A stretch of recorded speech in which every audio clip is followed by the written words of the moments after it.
Welcome to my channel. This is Achintya. ఈరోజు శ్రీ భగవద్ రామానుజాచార్యుల యొక్క చరిత్రలో రామానుజులు తిరుమలకు చేరుట యొక్క విషయాన్ని మనం తెలుసుకుందాం. రామానుజుల యొక్క ప్రయాణం. రామా భగవద్ రామానుజులు అష్టసహస్ర గ్రామం నుంచి బయలుదేరి దివ్యక్షేత్రాలన్నీ చూసుకుంటూ తిరుపతి చేరారు. తిరుపతిలో కపిల తీర్థం అని ఒక స్థలం ఉంది. దానికి ఈ మధ్యకాలం దాకా అల్వార్ తీర్థము, దివ్యసూరి తీర్థం అని పేర్లున్నాయి. కపిల తీర్థం అనే పేరు ఆ ప్రాంతానికి ఈ మధ్య అంటే ఓ 40-50 సంవత్సరాల కాలంలో ప్రసిద్ధమయ్యేట్టు చేశారు అక్కడి పాలకులు. ఎందుకంటే అల్వార్లు అందరూ తిరుపతి వచ్చారు. పైకి ఎక్కడానికి ఆలోచించారట. ఎందుకు? తిరుమల ఆదిశేషుని అవతార రూపం కదా, దానిని తొక్కుకుంటూ పైకి వెళ్ళడమా అని అనుకొని చివరికి కింద నుంచే స్వామికి దాసోహం పెట్టుకొని వెళ్ళారే కానీ పైకి వెళ్ళేవారు కాదు.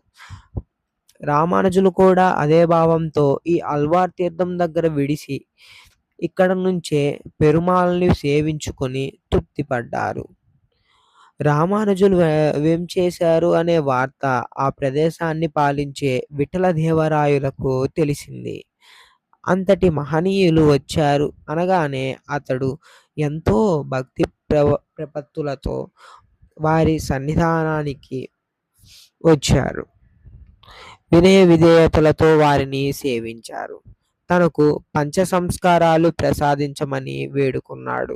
రామానుజులు విఠలదేవరాయలకు పంచ సంస్కారాలు ప్రసాదించారు. ధన్యుణ్ణి అనుకొని ఆనందభరితుడయ్యాడు రాజు. ఈ విషయాలు తిరుమలలో ఉన్న అనంతరాయులకు తెలిసాయి. స్వామి పైకి రాకుండానే వెళ్ళిపోవాలనుకుంటున్నారు అని తెలిసి వెంటనే ఆయన కొంతమంది శిష్యులతో బయలుదేరి క్రిందకి వచ్చి రామానుజులను సేవించారు. ఆచార్య, కొండ మీదకి వేంచేయండి అంటూ ప్రార్థించారు. రామానుజులు తమ మనసులోని మాట చెప్పారు. దానికి స్వామి, వారు రాలేదు, ఇప్పుడు మీరు రావడం లేదు. ఇప్పుడు మీరు రాలేదని తర్వాత వారు రారు, తర్వాత తరం వారు కూడా రావటం ఆపేస్తారు. ఇది ఇలా ఎంతకాలం? మీరు ఈ పద్ధతికి స్వస్తి చెప్పండి. మీ పవిత్ర పాదాలతో ఒక్కసారి ఆ ప్రదేశానికి వేంచేయండి. శ్రీనివాసుణ్ణి అందరూ సేవించేలా చేయండి అంటూ ప్రార్థించారు. మీరు రాకపోతే మేము వెళ్ళం అని స్వామిని బలవంతం చేశారు. ఆలోచించారు రామానుజులు. శ్రీనివాసుని గురించి పెద్దలు ఎంతగానో వర్ణించారు. ఆ శ్రీ సూక్తులని చరితార్థాలు కావాలి అందరూ ఆయన్ని సేవించవలసినట్టే కదా. అంతేగాక పరమ భగవతోత్తములు అందరూ కలిసి తనను కోరుతున్నారు.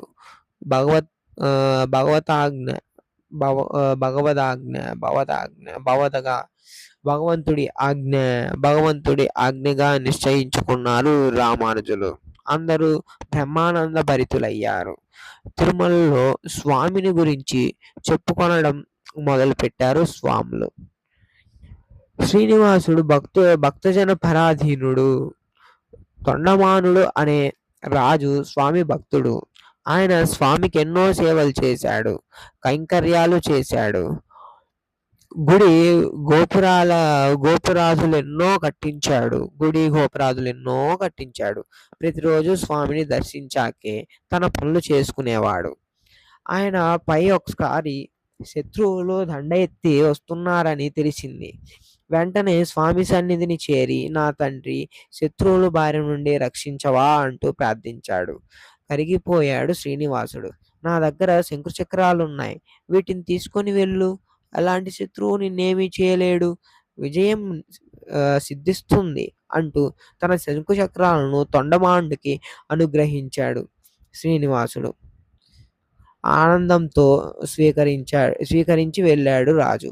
ఆనాటి నుంచి స్వామికి శంఖచక్రాలు లేవు.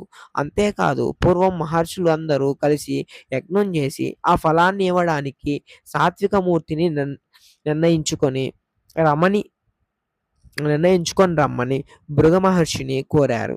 బ్రహ్మ భృగు రాకను గుర్తించలేదు. దానితో ఋషి అలిగి నీకు ఆలయం గాని పూజాదులు కాని ఉండవు అని బ్రహ్మని శపించాడు.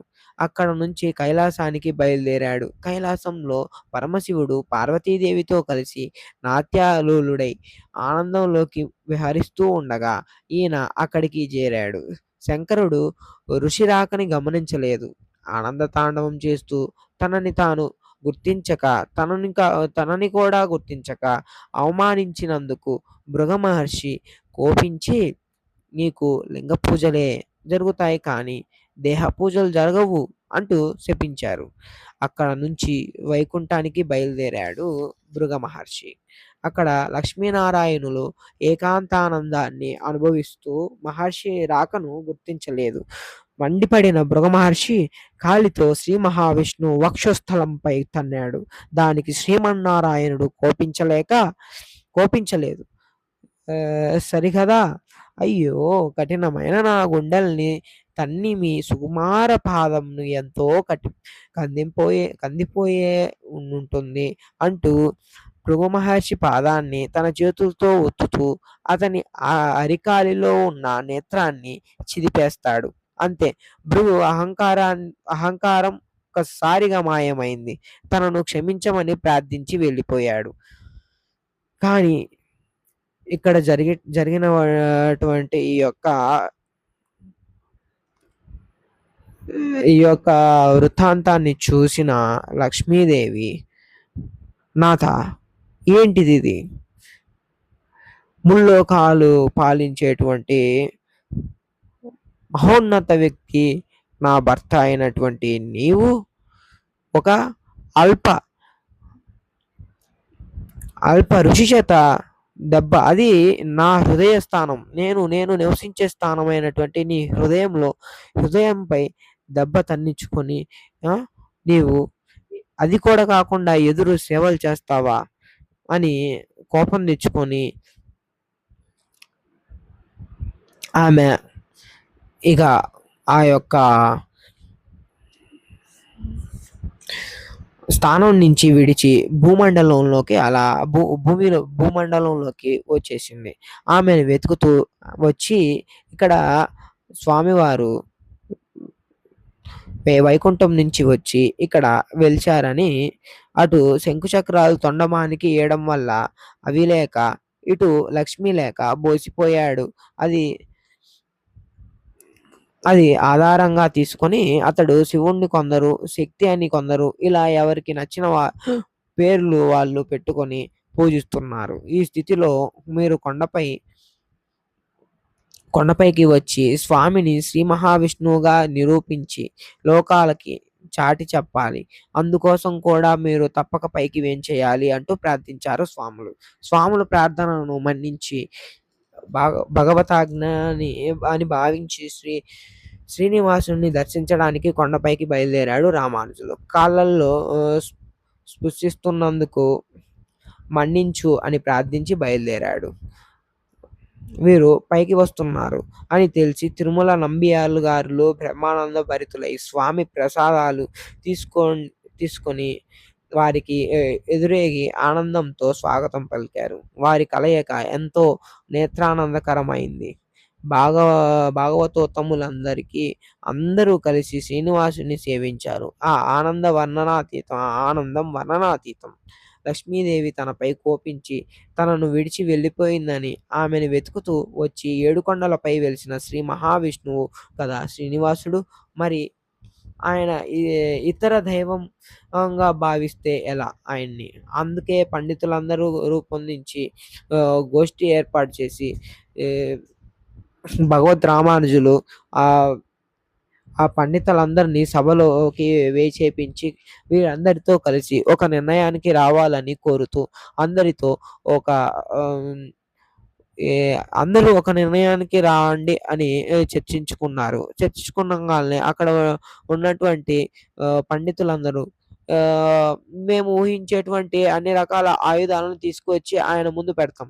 అందుట్లో స్వామి ఏదైతే స్వీకరించి ఆయన అలంకరించుకుంటాడో ఆయన అటువంటి దైవం అని మేము నమ్ముతాం అని శైవులు త్రిశూలాన్ని, వైష్ణవులేమో శంఖచక్రాలని అట్లాగే శక్తి స్వరూపం కలిగినటువంటి వారికి శక్తి స్వరూపమైన ఆయుధాలని ఇట్లా ఏ దేవతకి తగ్గట్టు ఆ దేవత స్వ సంబంధించిన ఆయుధాలన్నీ తీసుకెళ్ళి అక్కడ పెట్టి రేత్రికి తలుపులు మూసి ఇక వాళ్ళనుకున్నట్టు ఆయుధాలన్నీ పెట్టి ఇక తెల్లవారుజామున ఏ ఆయుధాలు తీసుకుంటారా అని చూడటానికి వేచేస్తూ ఉన్నారు. అయినప్పటికీ తెల్లవారుజామునకి శ్రీ రామానుజాచార్యులు ఆయన నిద్రలో ఉన్నప్పుడు ఒక కల వచ్చింది. ఆ కలలో స్వామి నాయన ఇప్పుడు ఏ వస్తువు తీసుకుంటే ఏమి, ఏ ఆయుధం తీసుకుంటే ఏమి, ఆయుధం తీసుకున్నా తీసుకోకపోయినా నేనంటూ ఒకటే కదా! నాకంటూ ఒక స్వరూపం ఉంది కదా! నన్నెందుకు మీరు ఇంత అల్పమైన కోరిక కోరుకొని, అల్పమైన భావాలతో నన్ను ఒకళ్ళే పూజించాలనే భావంతో ఎందుకు మీరుంటున్నారు అని చెప్పేసరికి దాన్ని ఆలోచించి రామ భగవద్ రామానుజాచార్యులు చక్కగా వారందరికీ సెలవిచ్చి ఇది ఈ శ్రీ వెంకటేశ్వర స్వామి అవతారం అని పేరు చెప్పి ఇక అక్కడి నుంచి విడిచి కిందకి వచ్చేస్తారు. తరువాయి భాగం మరొకసారి చెప్తాను. ధన్యవాదాలు.